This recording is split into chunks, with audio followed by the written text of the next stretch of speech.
بسم اللہ الرحمن الرحیم۔ دوستو، ایک سوال ہے کہ کیا اگر امام صبح کی نماز میں یا عشاء کی نماز میں دو صورتیں ایک ہی رکعت میں پڑھے تو کیا کراہت تو لازم نہیں آتی؟ دوستو، اس کا جواب دے دیتا ہوں۔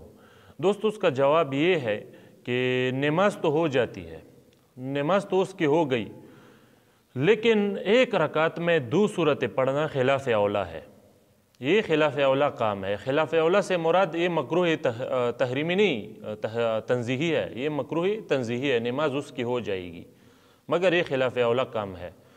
یہ مسئلہ رد المختار میں علامہ شامی رحمہ اللہ نے جلد اول 510 نمبر پر جو باب لکھا ہے قرات کا، اس میں یہ مسئلہ انہوں نے لکھا ہے، اور فتاوی دارالعلوم دیوبند جلد دویم اور 255 نمبر صفحے میں یہ مسئلہ ذکر ہے۔